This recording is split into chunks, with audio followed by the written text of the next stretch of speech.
This story is titled, Fiancé Pretended to Cheat on Me as a Prank, so I took back the ring and walked away. Guys, before we start the video, I just saw something crazy. 82% of you watching right now aren't subscribed. If you're already here enjoying the content, why not hit that subscribe button? It's completely free, takes just a second, and it really helps the channel grow so I can keep bringing you more stories you love. Now let's start the video. OP starts by saying, I've been with Emma, 26 female, for just over 3 years now. Things were good, or at least I thought they were. We'd talked about marriage a couple of times over the years, so I knew she was on the same page as me. After saving up for months, I decided it was finally time to propose. I wanted to make it special, something she'd always remember. I planned the whole thing down to the smallest detail. First, I booked a resort by the lake. It wasn't just any resort. It was one of those places you see in Instagram travel posts, with private cabins, a gorgeous view, and a setup for fancy dinners by the water. I spent a good chunk of my savings on it, but it felt worth it. I was proposing to the woman I wanted to spend the rest of my life with. Go big or go home, right? The ring was another big deal. Emma and I had talked about it before, and she mentioned how she always imagined a diamond solitaire. Nothing too over the top, she'd said. Just elegant. So, I spent weeks hunting for the perfect ring. When I found it, I knew it was the one, just like I thought she was the one for me. I showed the ring to my mom, and she actually teared up. My mom's always been the sentimental type. She said, Michael, this is perfect. She's going to love it. My dad, on the other hand, thought I was crazy for spending so much money. Son, are you sure about this? Marriage isn't all sunsets and diamond rings, you know. Classic dad advice. The proposal itself went perfectly. I had planned a private dinner by the water at sunset.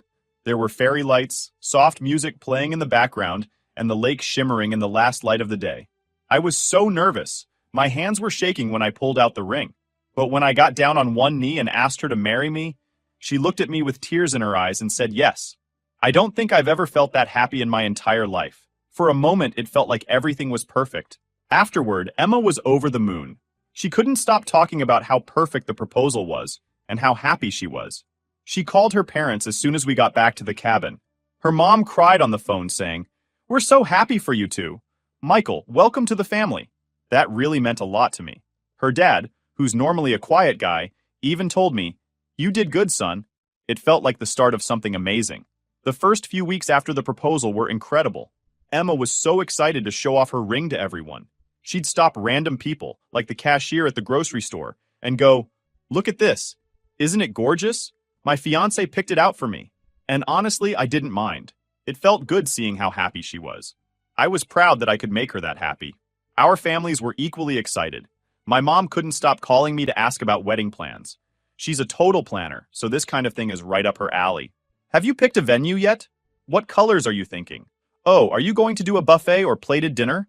She was basically ready to take over as our wedding coordinator. My dad, being my dad, said, Don't let your mother steamroll you. Remember, it's your wedding, not hers. Emma's family was just as into it. Her mom started calling her the bride-to-be, and her little brother joked about how he finally got to be the cool uncle someday. Everything seemed perfect at first, but then Emma started acting different. At first, it was subtle. She started hanging out with her friends a lot more. She told me it was because she wouldn't have as much time to see them after we were married, so she wanted to make the most of it now. That made sense, and I didn't want to be the guy who stopped her from having fun with her friends. Besides, her friends are nice people, and I trusted her. But then, little things started to bother me. Emma has always had a quirky sense of humor, but after the proposal, her jokes started to get a little off. She'd make comments like, Oh, I've got Michael trained so well. He'll do anything I ask. She said it in front of her friends a few times, and while they laughed, it made me feel weird. I brushed it off at first because I didn't want to seem overly sensitive. I thought maybe it was just her way of handling the stress of planning a wedding. One night, we were at her parents' house for dinner. It was one of those big family meals where everyone's sitting around the table, laughing and talking. After dinner, I offered to help clean up, and Emma said, See, I've trained him well. Her dad actually frowned and said, Emma, don't say that. That's not nice. I laughed awkwardly because I didn't want to make a scene, but I could tell her dad didn't like it either. The comments didn't stop, though. In fact, they got worse when we were out with her friends. She'd flirt with her guy friends as a joke, saying stuff like, If I wasn't engaged, I'd totally date you, and then look at me like I was supposed to laugh along. It was humiliating, but I didn't want to start an argument in front of everyone. Her friends even told her to stop a couple of times. One of them said, "Emma, that's not funny. You're being kind of rude." But she'd just shrug it off and say, "Relax, it's just a joke." I brought it up with her once. I told her, "Some of the things you say in front of your friends make me uncomfortable. Can you not do that?" She rolled her eyes and said, "Michael, you need to learn to take a joke. You're way too serious." I dropped it because I didn't want to turn it into a big fight, but it kept bothering me. If I'm honest, I think I was trying to convince myself it wasn't a big deal when, deep down, it was. Looking back now, I wish I had said something sooner. Maybe it wouldn't have changed anything, but at least I wouldn't have let it fester. At the time, I kept telling myself that this was just a phase, that she was stressed about the wedding, or nervous about the future. But the truth is, the woman I proposed to was starting to feel like a stranger, and I didn't know what to do about it. After the proposal, things between Emma and me were still good, for the most part, but I started noticing some changes in her behavior. She told me she wanted to spend more time with her friends before the wedding because, as she put it, things are going to change after we're married. I didn't think much of it at first. I mean, I wasn't going to be the guy who stopped her from seeing her friends. Plus, her friends were pretty chill, and I trusted her. But the way she acted when she was with them started to bother me. It started small, with her making little jokes about me. Stuff like calling me her manslave in front of her friends. She'd laugh and say, "Oh, don't worry, Michael will handle it. He always does." At first, I tried to laugh along because I didn't want to seem like I couldn't take a joke. But the more she said it, the more it stung. Her friends didn't even seem to think it was that funny. Sometimes they'd awkwardly laugh, but I could tell they were uncomfortable too. One time, we were out with her friends at this bar downtown. Everything was going fine until she started flirting with one of her guy friends, David. She kept jokingly saying, "David, if I wasn't engaged, I'd totally be dating you right now." She even winked at him. David looked embarrassed and said, Emma, stop. That's not cool." But she just laughed and said, "Relax, it's a joke." I didn't say anything at the time because I didn't want to make a scene, but it really got under my skin. I brought it up with her later that night when we got home. I said, "Emma, some of the things you say in front of your friends make me uncomfortable. Like tonight, when you were flirting with David. That wasn't okay." She rolled her eyes and said, "Michael, you need to learn how to take a joke. You're way too serious all the time." I tried to explain that it wasn't about being serious. It was about respect. But she wasn't having it. She brushed me off and said I was overreacting. I let it go because I didn't want to start a big fight, but it kept eating at me. It wasn't just with her friends either. She started making those same kinds of comments around our families. One night, we were having dinner at her parents' house. It was a pretty casual thing, just her parents, her little brother, and us. After dinner, I offered to help clean up, and Emma goes, "See? I've got him trained already." Her dad gave her a look and said, "Emma, don't talk like that. It's not nice." Her mom laughed nervously and said, "She's just joking." But I could tell her dad wasn't amused, and honestly, neither was I. The jokes kept escalating. She started calling me hubby in this sarcastic tone when we were around people. Like, she'd ask me to grab her a drink and say, "Thanks, hubby. You're the best." It wasn't what she said. It was how she said it. Like she was mocking me.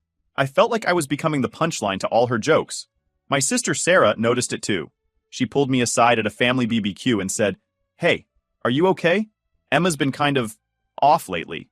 I didn't know what to say. I just shrugged and said, "She's stressed about the wedding, I think." But deep down, I knew it was more than that. Then came the camping trip. Emma's family loves camping, and they'd invited us to join them for a weekend trip. My parents and sister came too, so it felt like a good chance for our families to bond. Everything was great at first. We set up the tents, cooked dinner over the fire, and told stories. It was one of those nights where you feel like everything in life is simple and perfect. And then Emma ruined it. Out of nowhere, while we were all sitting around the campfire, she says, "You know, I have to hand it to Michael. He forgave me for cheating and even proposed after it." The whole group went silent. I stared at her, completely stunned, while my mom's face turned white. My dad, who'd been poking the fire with a stick, froze. My sister whispered, "What did she just say?" I couldn't even process it. I asked her, "When did you cheat?" She smirked and said, "Oh, you know, a few days before we went to the resort." How could you forget?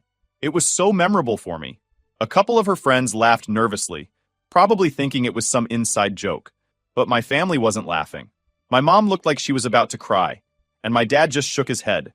Before I could say anything, Emma burst out laughing and said, "Relax! It's a joke. You're all so uptight." My dad stood up and said, "Emma, that's not funny." My mom quietly got up and went back to the tent. I just sat there, frozen, while everyone else awkwardly tried to change the subject. That night, I barely slept. I kept replaying what she said in my head. Was this who Emma really was? Someone who thought it was funny to humiliate me in front of our families and friends? I didn't even confront her about it then, because I didn't trust myself not to explode. When we got home the next day, she acted like nothing had happened. She even joked, "You're so quiet, babe. What's wrong? Did you forget how to take a joke?" That was it for me. I didn't say anything, but I started seriously questioning whether this was someone I could spend the rest of my life with. I knew I had to make a decision, but I wasn't ready to face it yet. I kept telling myself that maybe this was just a phase, that she was nervous about the wedding, or stressed about the future. But deep down, I knew that wasn't true. The woman I proposed to wasn't the woman sitting across from me anymore, and I didn't know if I could fix it, or if I even wanted to. After the camping trip, I knew things weren't right between me and Emma. That night around the campfire replayed in my head over and over. The way she casually joked about cheating, like it was the funniest thing in the world, completely threw me. I'd never felt so humiliated in my life, especially in front of my family. My mom's devastated face, my dad's disappointed silence, and even my sister's whispered, "Are you okay?" were burned into my memory. But the worst part? Emma didn't seem to care at all. When we got home, I was still fuming. I was waiting for her to say something, an apology, an acknowledgement, anything, but she acted like nothing happened. She threw her bag on the couch, took off her engagement ring, and set it on the table like it was just another day. Then she went to take a shower. That was it. No. Hey, I think I took that joke too far. Or even a simple, "Are you okay?" I sat there staring at the ring. I had spent months saving for that thing, carefully picking it out, planning the proposal, and imagining our future together. And now it just felt like a cheap piece of jewelry sitting on a table. The love and excitement I had felt when she first put it on her finger were completely gone. When she came out of the shower, I decided to test the waters. I said, "Hey, about what you said at the campfire last night." Before I could finish, she rolled her eyes and said, "Oh my God, Michael, are you seriously still upset about that? It was just a joke. You really need to lighten up." That hit me like a ton of bricks. I had been humiliated in front of both our families, and she couldn't even take it seriously. I said, "It wasn't funny, Emma. You made me look like a complete idiot." She shrugged and said, "You're overreacting. Everyone knew it was a joke." Then she grabbed her phone and walked into the bedroom, leaving me sitting there with my blood boiling. I couldn't do it anymore. I realized that this wasn't just about one bad joke. This was about respect.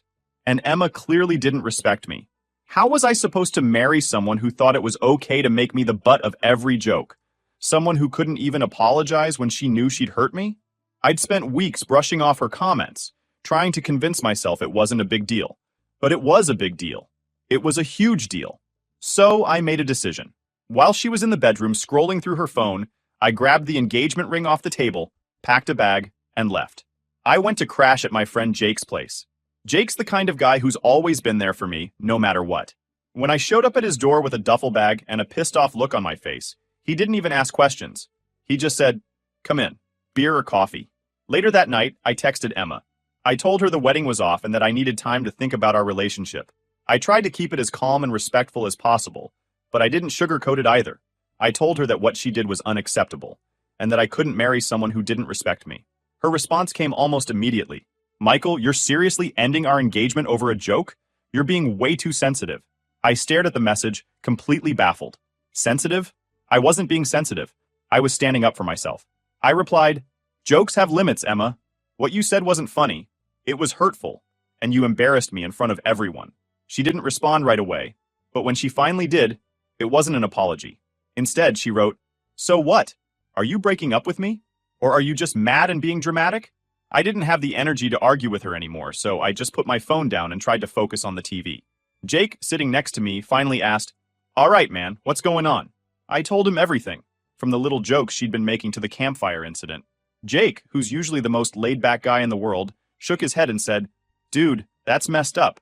If she can't see why you're upset, that's a red flag. You deserve better." The next morning, Emma called. I was half asleep when I answered, and she started yelling immediately. "Where's my ring, Michael? You had no right to take it. It's mine." I couldn't help but laugh. "Emma, the ring was a symbol of my love and our future together. Since both of those are now in question, it's not yours anymore. She didn't like that answer.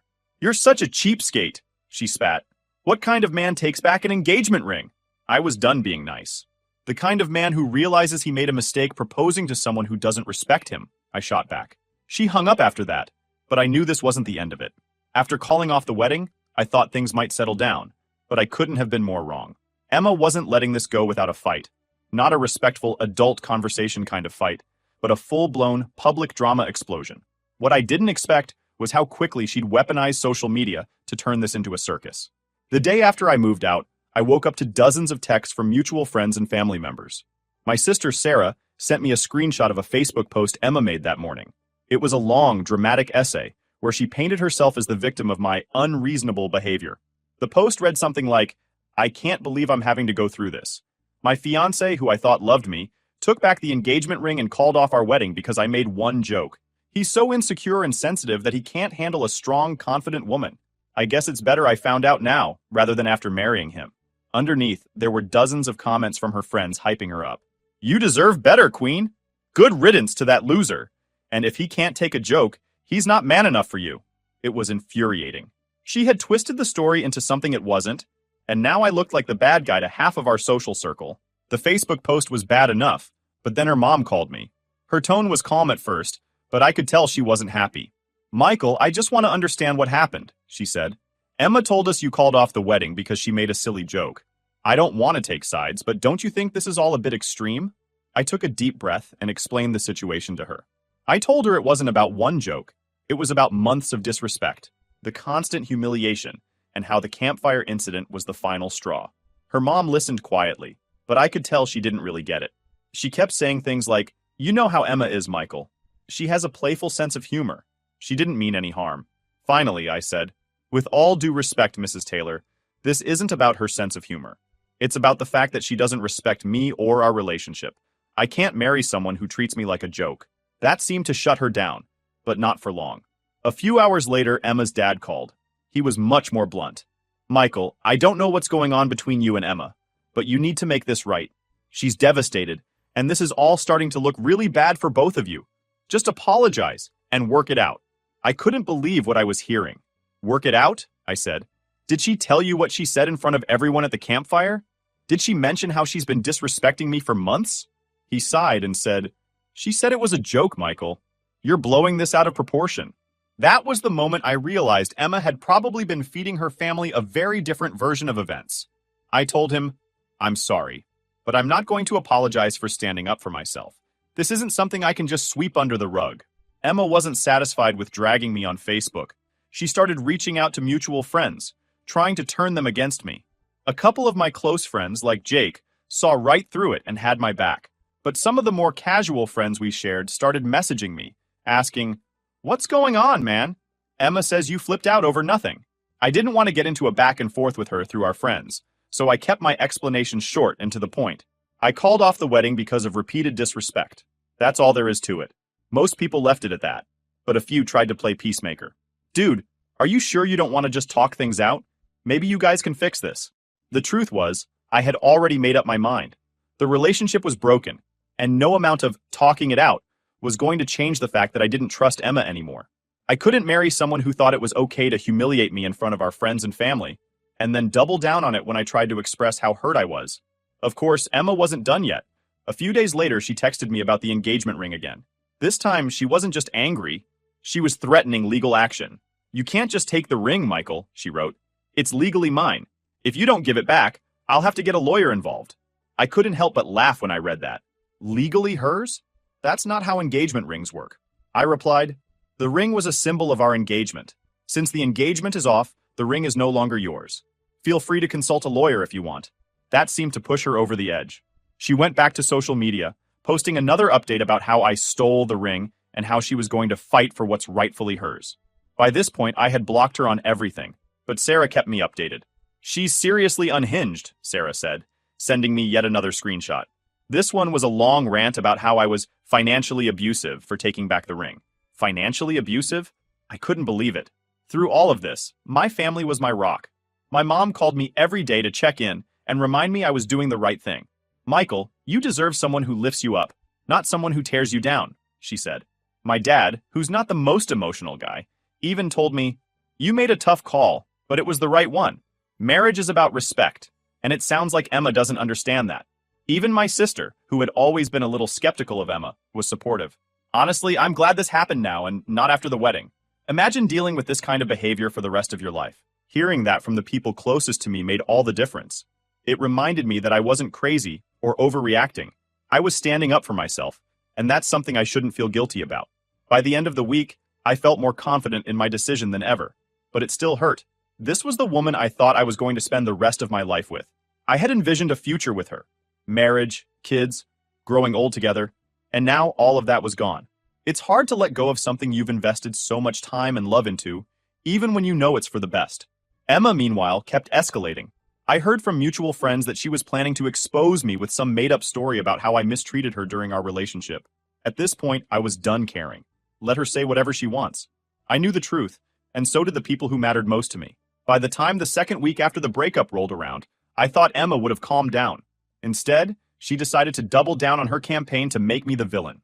I had already blocked her on every platform, but that didn't stop her from finding new ways to escalate.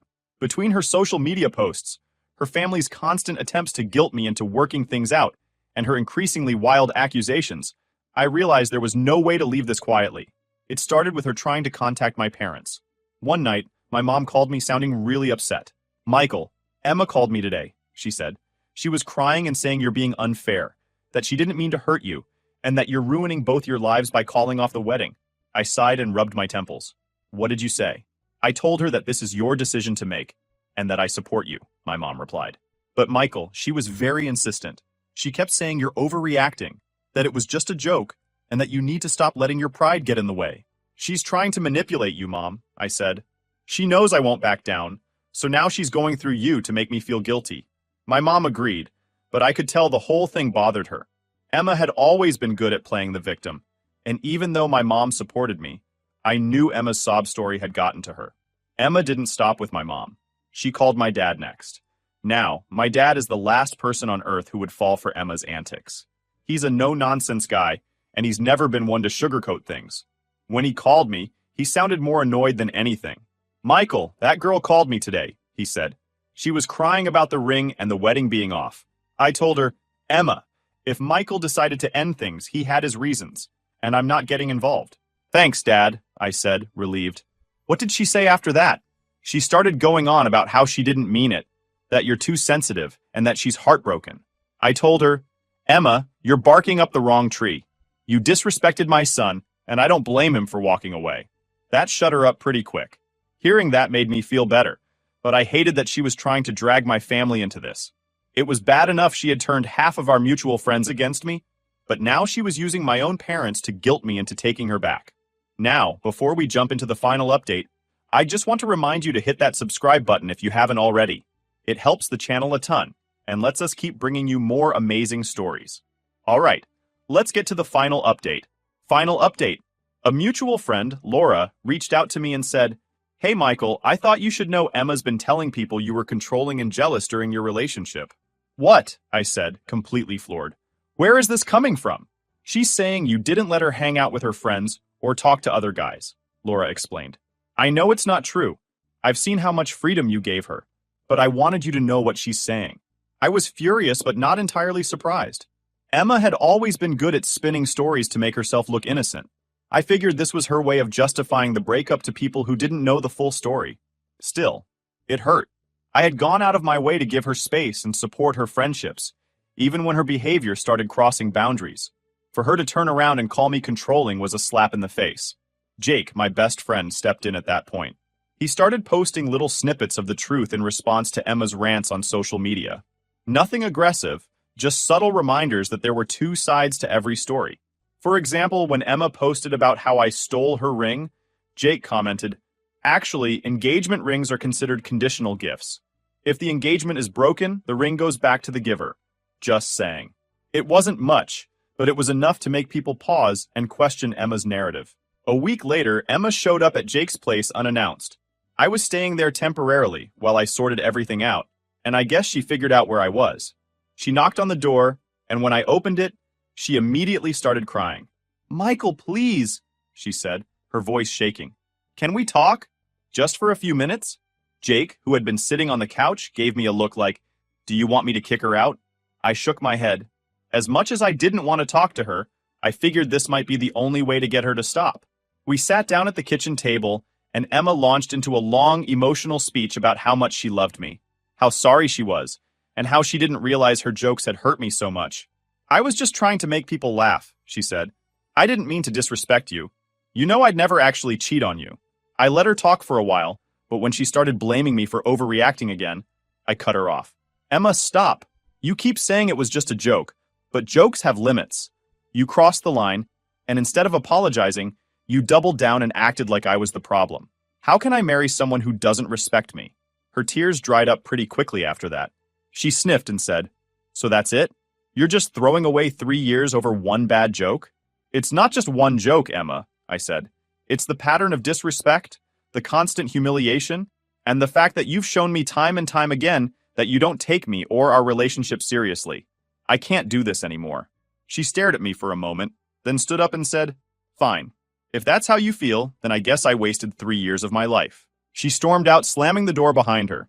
Jake looked at me and said, well, that was something. You okay? Yeah, I said, surprisingly calm.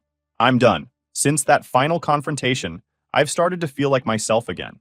Cutting Emma out of my life was the best decision I've ever made, even if it was painful at first. My family has been incredibly supportive, and I've realized who my true friends are. Some of the people who took Emma's side have started to reach out, saying they didn't know the full story. I haven't decided if I want to bother reconnecting with them yet. For now, I'm just focused on moving forward. Emma, as far as I know, is still telling her version of the story to anyone who will listen. But I've stopped caring. Let her say whatever she wants. I know the truth, and the people who matter to me know it too. At the end of the day, I'm just glad I found out who she really was before it was too late. So Reddit, am I the a-hole?